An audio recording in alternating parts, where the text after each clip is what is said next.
امام مہدی علیہ السلام کے ظہور کے بارے میں اہل سنت والجماعت کا 1400 سالہ یہ نظریہ ہے کہ آپ آخری دور میں مکہ مکرمہ میں ظہور پذیر ہوں گے،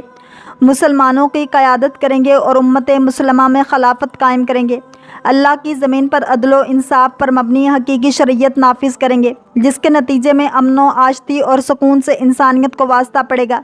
الغرض خلافت راشدہ کی بھولی بسری یادیں تازہ ہو جائیں گی۔ البتہ یہ ذہن نشین رہے کہ حقیقی امام مہدی علیہ السلام کی آمد سے پہلے بہت سے لوگ مہدی ہونے کا دعویٰ کریں گے۔ سیدنا عبداللہ بن مسعود رضی اللہ تعالیٰ عنہ بیان کرتے ہیں کہ رسول اللہ صلی اللہ علیہ وسلم نے فرمایا، دنیا کا اختتام نہیں ہوگا حتیٰ کہ عرب کا امیر ایک شخص ہوگا جو میرے اہل بیت علیہ السلام سے ہوگا، اس کا نام میرے نام جیسا اور اس کے والد کا نام میرے والد جیسا ہوگا، وہ زمین کو عدل و انصاف سے بھر دے گا جیسا کہ ان سے پہلے ظلم و زیادتی سے بھری ہوگی۔ اس امت نے بھی گزشتہ امتوں کی طرح ظلم و بربریت کی ہے، خصوصاً آل محمد صلی اللہ علیہ وسلم کے ساتھ بہت ظلم ہوا ہے۔ ان کے جوانوں اور پیروں کو بے جرم و خطا قتل کیا گیا ہے، حتیٰ کہ شیر خوار بچوں کو بھی قتل کیا گیا ہے، ان کی عورتوں کو اسیر کیا ہے، انہیں شہر بدر کیا گیا۔ تو کیا خدا اپنے حبیب صلی اللہ علیہ وسلم کی اولاد پر ہونے والے مظالم کا بدلہ نہ لے گا؟ یقیناً یہ بدلہ خدا حضرت مہدی علیہ السلام کے ذریعے سے لے گا۔ امام صادق علیہ السلام اپنے آبا سے نقل فرماتے ہیں کہ امیر المومنین علی علیہ السلام کے زمانے میں فرات کا پانی اوپر آ گیا تو امیر المومنین علی علیہ السلام اپنے 2 بیٹوں حسن و حسین علیہ السلام کے ساتھ قبیلہ ثقیف کے پاس سے گزرے تو انہوں نے کہا کہ امیر المومنین تشریف لائے ہیں، لہٰذا اب فرات کا پانی واپس چلا جائے گا۔ پھر امام علیہ السلام نے اس مقام پر فرمایا کہ یقیناً میں اور میرے دونوں بیٹے شہید کر دیے جائیں گے اور خداوند میری نسل میں سے ایک فرد کو بھیجے گا جو ہمارے خون کا انتقام لے گا اور لوگوں کے درمیان پنہاں ہوگا، حتیٰ کہ باطل و گمراہی مشخص ہو جائے گی، یہاں تک کہ جاہل کہے گا کہ اللہ کو آل محمد صلی اللہ علیہ وسلم کی ضرورت نہیں ہے۔ انہوں نے کہا کہ اس روایت میں 3 چیزوں کو بیان کیا گیا ہے: پانی کا پلٹنا، امیر المومنین علیہ السلام کا اپنی اور اپنے بیٹوں کی شہادت کی خبر دینا، اور امام زمانہ کی خبر دینا کہ وہ ہمارے خون کا بدلہ لیں گے، اور ساتھ ساتھ امیر المومنین علیہ السلام نے فلسفہ غیبت کو بیان کیا اور غیبت کے طولانی ہونے کو بھی بیان فرمایا۔ اس روایت میں امام زمانہ کے ایک لقب منتقم ذکر کیا گیا ہے۔ یہ لقب سب سے پہلے رسول خدا صلی اللہ علیہ وسلم نے بیان کیا، کیونکہ خطبہ غدیر میں 20 سے زیادہ جملات امام زمانہ علیہ السلام کے بارے میں موجود ہیں۔ اس میں نبی کریم صلی اللہ علیہ وسلم فرماتے ہیں، امام مہدی ظالموں سے انتقام لیں گے۔ اس کے بعد ائمہ علیہ السلام نے اس لقب کو بیان کیا، جسے امام محمد باقر علیہ السلام، امام جعفر صادق علیہ السلام اور امام رضا علیہ السلام کی روایت میں ذکر ہوا ہے کہ آپ کربلا کے شہداء کے قاتلوں اور ظالموں سے انتقام لیں گے۔ انہوں نے مزید کہا کہ اب یہاں سوال پیدا ہوتا ہے کہ امام زمانہ کس سے انتقام لیں گے، کیونکہ جن لوگوں نے کربلا میں ظلم ڈھایا تھا وہ مر چکے، اور ان میں سے بہت سے ظالموں سے جناب امیر مختار نے اور ان کے انصار نے انتقام لیا، نیز وہ اپنے مظالم کا حساب خدا کی بارگاہ میں دے رہے ہیں۔ تو اس حوالے سے ایک روایت ملتی ہے کتاب عیون اخبار الرضا میں، کہ جس میں عبداللہ بن صالح حروی امام رضا علیہ السلام سے عرض کرتے ہیں کہ آیا امام صادق علیہ السلام کی روایت درست ہے کہ جس میں کہا گیا ہے کہ امام مہدی علیہ السلام قاتلین کربلا سے انتقام لیں گے، تو کس سے لیں گے؟ امام رضا علیہ السلام نے جواب دیا، ان قاتلوں کی نسلوں سے لیں گے۔ تو راوی کہتا ہے کہ یہ تو قرآن کی صریح آیت کے خلاف ہے، کیونکہ قرآن میں موجود ہے کہ کوئی کسی کا بوجھ نہیں اٹھائے گا۔ تو امام فرماتے ہیں کہ ہاں، یہ درست ہے، لیکن کربلا میں موجود ظالمین کی نسلیں چونکہ اس دور میں اپنے آباء و اجداد کے فعل پر راضی ہوں گی اور اس ظلم پر اظہار فخر کریں گی اور یہ کہیں گی کہ انہوں نے ٹھیک کیا ہے، اور اگر ہم اس وقت ہوتے تو یہی کرتے۔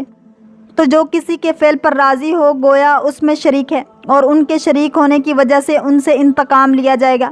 کیونکہ اگر مشرق میں کوئی قتل ہو اور مغرب میں موجود شخص اس قتل پر راضی ہو تو وہ بھی قاتل ہی شمار ہوگا۔ اس روایت میں پھر بھی کئی جہت سے تشنگی ہے، کیونکہ امام زمانہ علیہ السلام ان کو ماریں گے، حالانکہ بظاہر ان کا کوئی ایسا فعل نہیں ہوگا۔ آیا محض گزشتہ آباء و اجداد کے فعل پر راضی ہونا باعث بنے گا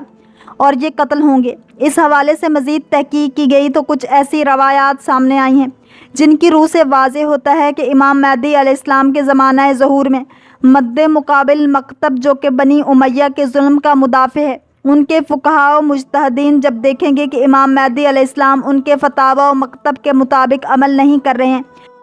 یہ لوگ امام زمانہ علیہ السلام کے خلاف قتل کا فتویٰ دیں گے اور ان کے خلاف محاذ آرائی کریں گے، تو اس طرح یہ ظالموں کی نسلیں انتقام کی مستحق ہوگی۔ مہدویت کے استاد کا کہنا تھا کہ جیسے آج بھی ہم طالبان یا القاعدہ اور داعش کی شکل میں یزیدیت کی درندگی بارہا دیکھ چکے ہیں، کس طرح مکتب اہل بیت علیہم السلام کے ماننے والوں پر ظلم ڈھایا جاتا ہے۔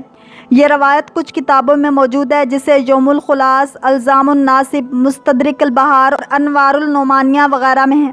افسوس کی بات ہے کہ شیعہ سوشل میڈیا پر بعض غالی اور اہل بدعت اس روایت کو شیعہ موجودہ فقہا کے خلاف ذکر کرتے ہیں، جو کہ درست نہیں ہے۔ ہمارے فقہا تو امام زمانہ علیہ السلام کے انصار میں ہر اول دستہ کا کردار ادا کریں گے۔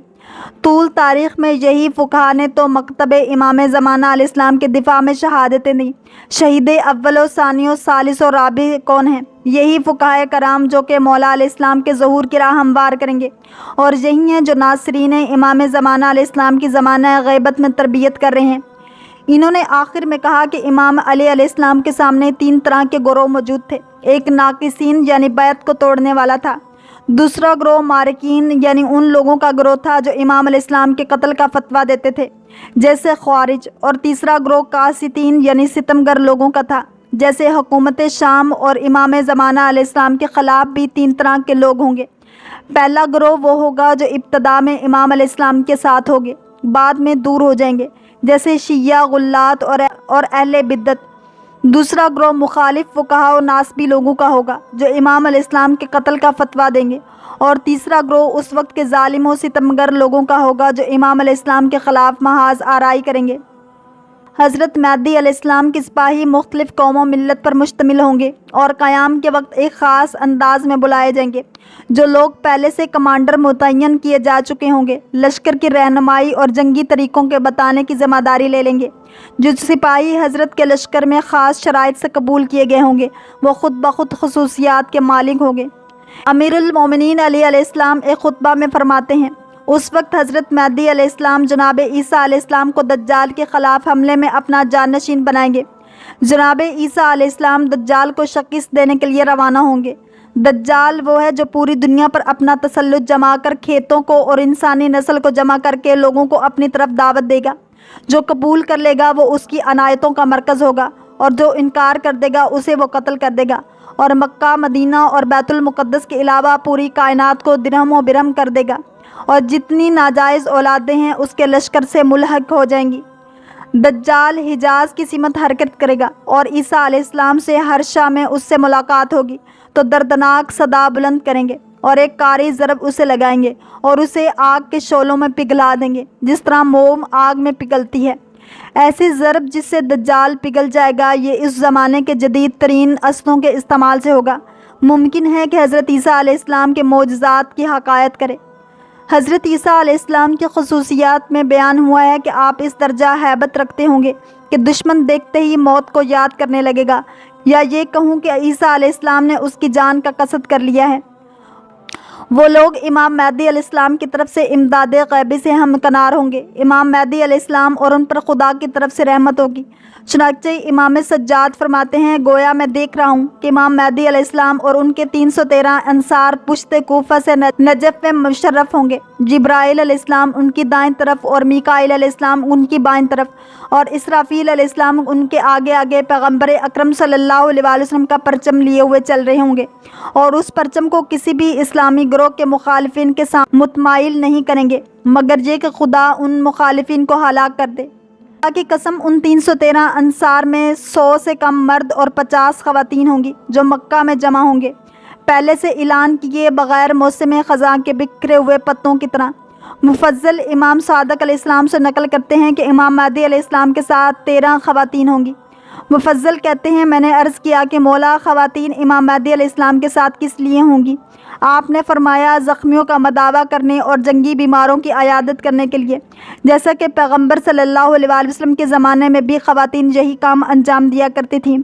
ایسے لوگ ابتدائے ظہور سے امام مہدی علیہ السلام کے ہمراہ ہوں گے اور روز بروز ان کی تعداد بڑھتی جائے گی۔ یہ افراد خاص خصوصیات کے حامل ہوں گے جو عالمگیر حکومت کو وجود دیں گے، جیسا کہ خود روایت میں آیا ہے۔ 320 افراد حجر اسود اور مقام ابراہیم علیہ السلام کے درمیان امام مہدی علیہ السلام کے ہاتھوں پر بیعت کریں گے، اور یہ افراد امام مہدی علیہ السلام کے وزراء ہوں گے جو عالمی حکومت کی سخت ترین ذمہ داریوں کو سنبھالیں گے اور اس کا انتظام چلائیں گے۔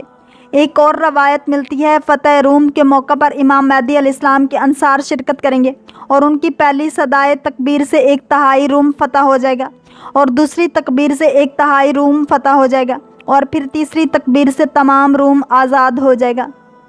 اللہ کریم ہم سب کو دین اسلام کی پیروی کرنے والا اور عشق مصطفیٰ صلی اللہ علیہ وآلہ وسلم نصیب فرمائے۔ اگر آپ کو یہ ویڈیو پسند آئی ہے تو لائک، شیئر اور سبسکرائب کرنا مت بھولیے تاکہ ایسے ہی اسلامک انفارمیٹیو ویڈیوز آپ تک پہنچتی رہیں۔